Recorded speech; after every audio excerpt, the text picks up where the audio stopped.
Okay, chapter 1. Chapter 1 is called The Offering of the Pipe. So that should lead you into the purpose of the chapter. It's always nice when they make correlations about what's going to happen in it. So chapter 1 is really short. Let's get going. Black Elk Speaks. My friend, I'm going to tell you the story of my life as you wish.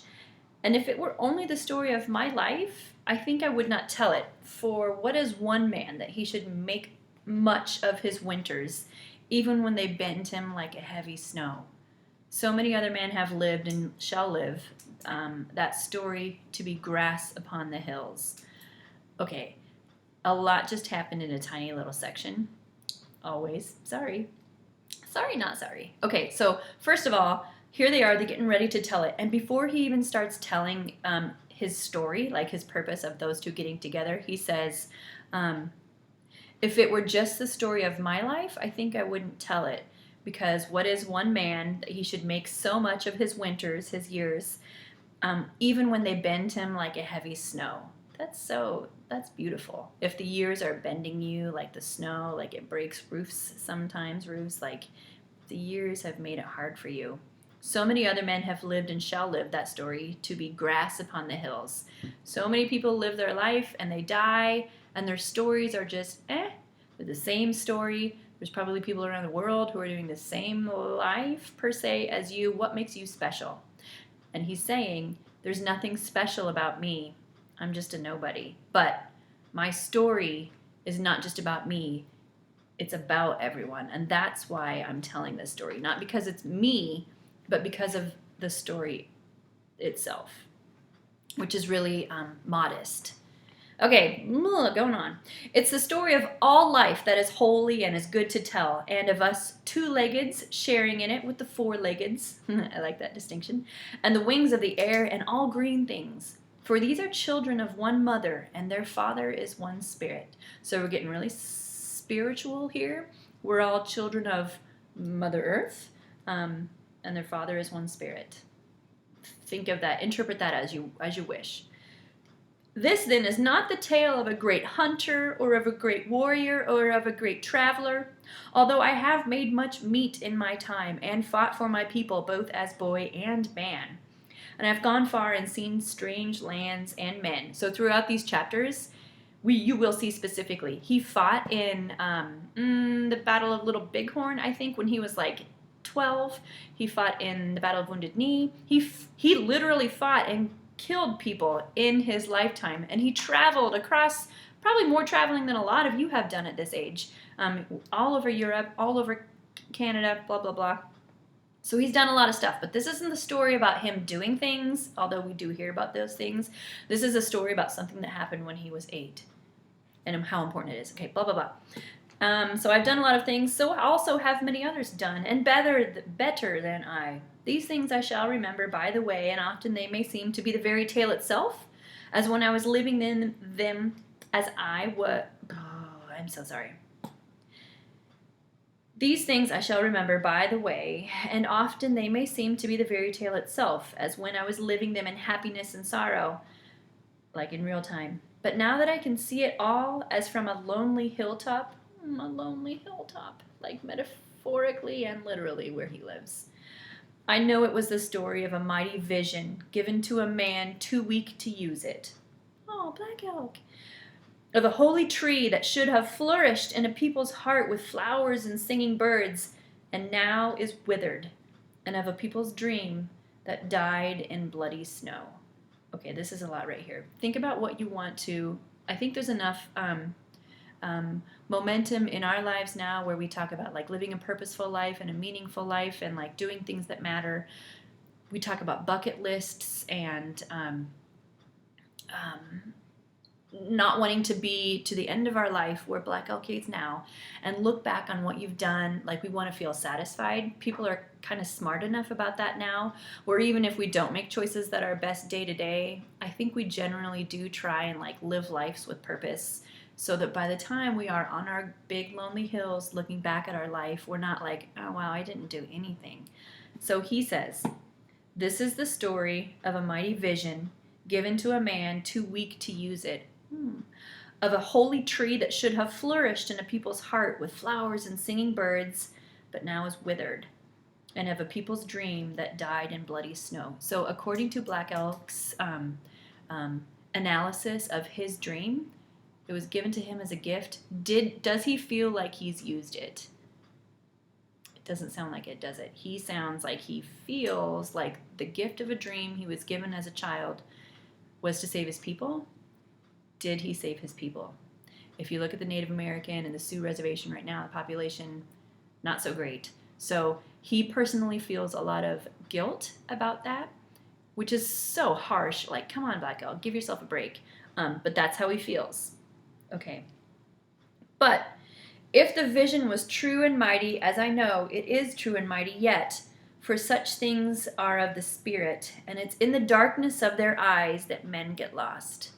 It really is, right? If you get lost in life, it's because of the bad choices that you make. Okay, so blah, blah, blah. So I know that's a good thing, and I'm going to do. It's a good thing that I'm going to do, and because no good thing can be done by any man alone, I will first make an offering and send a voice to the spirit of the world that it may help me to be true. I think that's something, I remember Barack Obama saying that, whether or not you like him or not, kids, that's not the point. But saying that, like, the success that you have, the good things that you do, they're not just you alone. Don't think that you did that all by yourself. People helped you, communities helped you, families helped you get to the success that you ultimately get in your life. And Black Elk realizes that too. It's not a story of just him. It's a story of so many things. Blah, blah, blah. See, I fill the sacred pipe with the bark of the red willow, but before we smoke it, you must see how it was made and what it means. These 4 ribbons hanging here on this stem are the 4 quarters of the universe. The black one is for the west, where the thunder beings live to send us rain. The white one for the north, whence comes the great white cleansing wind. The red one for the east, whence springs the light, and where the morning star lives to give men wisdom. And the yellow for the south, whence come the summer and the power to grow. Okay, we better talk about this too. Sorry, this tiny chapter is getting larger, I realize, but what can you do? Okay, so we're getting started. Black Elk's like, but nothing comes from yourself, so I'm going to pray and light this pipe to, ask for some help in telling the story. And then we're introduced to something that we'll see again and again and again throughout this chapter and the next, especially chapter 3 and on, wherein so many things in this book are symbolic. So he's lighting this pipe, and from the pipe hang some ribbons. Okay, that's cool. And they all represent, with a color and a thing, the different cardinal directions, which is cool. So let's review those really quick. It's probably a question in your study guide here, and if not, it will be later. Okay, so we've got, let's go through here, a black ribbon. Black is for the west, where the thunder beings live to send us rain. If you think about, like, living in Punta City, where does a lot of the bad weather come from? It comes from the west, probably southwest, but it comes from that way, and it goes this way. Okay, cool. The white ribbon is for the north, where the great white cleansing wind comes from. I just finished watching Game of Thrones, and guess what was up north? It was the north. Just kidding. Lots of snow and stuff like that. Okay. The red one for the east, where this light comes from, and the morning star gives men wisdom. So sun comes up in the east, and I think it's easy to remember that, like, if you get up early, you're going to be smart just by staying awake extra. Like, if you're a go-getter. Okay, so wisdom, east, sun coming up. And yellow for the south, with the summer and the power to grow. The sun, if you look at it, it slides along for us. The southern part of the sky, I think that's a really easy way to remember too. Yellow, sun, south, zoop, the power to grow. All of these powers and colors and directions and their symbols from here will come back over and over again, cyclically in the book. So write that down. Okay. But these 4 spirits are only one spirit after all, and this eagle feather here is for that one, which is like a father. And it also is for the thoughts of men that should rise high as eagles do. So feather up, God you could think of, because that's how we are in our culture. It's not the sky, is not the sky a father and the earth a mother, and are not all living things with feet or wings or roots their children? Interesting. And this hide upon the mouthpiece here, which should be bison hide, is for the earth from whence we came, and at whose breast we suck as babies all our lives, along with all the animals and the birds and the trees and the grasses. And because it all means this, and more than any man can understand, this pipe is holy. So a peace pipe is something that's not in your culture, our culture probably, unless I'm not aware of what goes on at your house.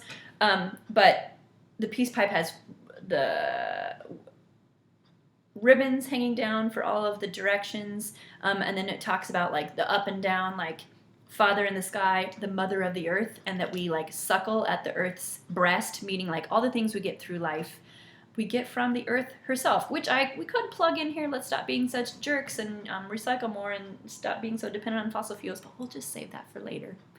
And with that combination, we have life, and it's amazing. Okay, so moving on. There's a story about the way the pipe first came to us.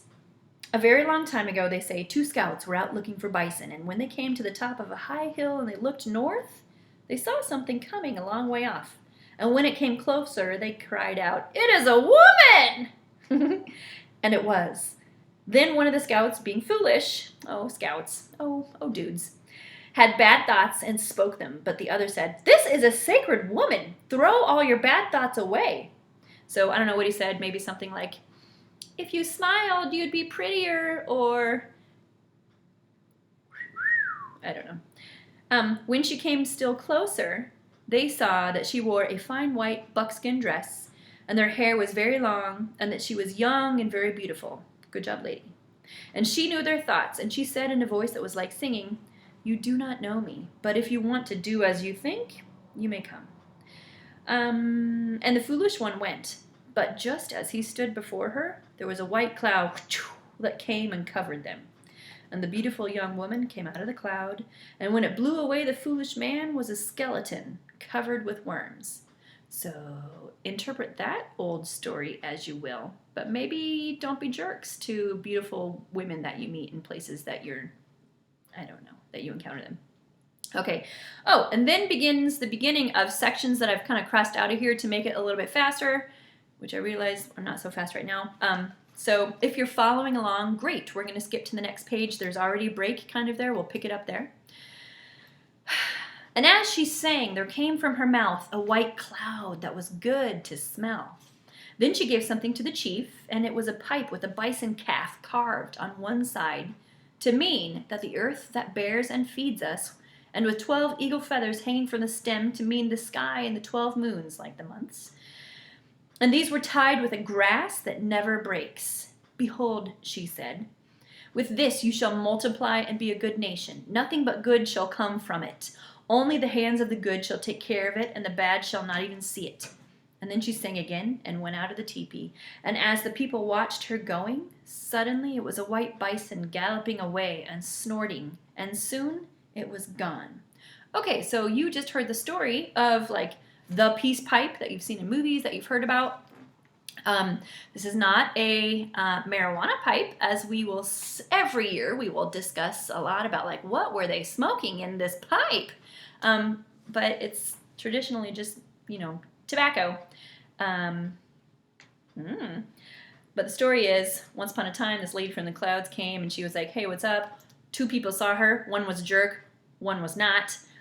She took away the one that was a jerk because he said things that weren't nice. And then she gave a gift that was like of herself to the other man who took it back to the village. And it was a pipe. And she said, "This pipe is symbolic. Here are all the things. It's of the earth. So use it to be good. I know you'll be fruitful." And then she went away into the clouds as a bison. Cool. This they tell, and whether it happened or not, I do not know. But if you think about it, you can see that it's true. "Now I light the pipe, and after I have offered it to the powers that are one power, and sent forth a voice to them, we shall smoke together. Offering the mouthpiece first to all of the one above, and so on, I send a voice." And then there's a lot of hays. I don't know how to do that other than like, hey, hey, hey, hey. I don't know. So it's just kind of like I don't know, praying before you eat, praying before you smoke. Grandfather, Great Spirit, you have always been and always, you have been always, and before you no one has been. There's no other one to pray to but you. You yourself, everything that you see, everything that has been made by you, the star nations all over the universe, you have finished. The 4 quarters of the earth, you have finished. The day in, I looked outside a little bit ago and it's super bright and now I have spots where I'm reading. The day and in that day, everything you have finished. Grandfather, Great Spirit, lean close to the earth that you may hear the voice I send. You, towards where the sun goes down, behold me, thunder beings, behold me. And that means like listen to me and receive me. You, where the white giant lives in power, behold me. That's north now. You, where the sun shines continually, whence come the daybreak star and the day, behold me. That's east. You, where the summer summer lives, behold me. South. You, in the depths of the heavens, an eagle of power, behold. And you, Mother Earth, the only mother, you who have shown mercy to your children. Hear me, 4 quarters of the world, a relative I am. Give me the strength to walk the soft earth, a relative to all that is. Give me the eyes to see and the strength to understand that I may be like you. With your power only can I face the winds. Great Spirit, my grandfather, all over the earth and the faces of the living things are all alike. With tenderness have these come up out of the ground. Look upon these faces of children without number and with children in their arms, that they may face the winds and walk the good road to the day of quiet. This is my prayer. Hear me, the voice I have sent is weak. Oh, weird, why is it weak? That's right, he's really old. He's bent over in his winters and on a lonely mountain with long hair. Look upon these faces of children without number and with children in their arms, that they may face the winds and walk the good road to the day of quiet. The day of quiet. This is my prayer. Hear me. The voice I have sent is weak.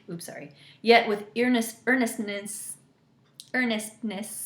I have sent it. Hear me. It's finished. Hechetu alo. Now, my friend, let us smoke together so that there may be only good between us. So, traditional prayer, praying to all the different things. Now we can start. Okay.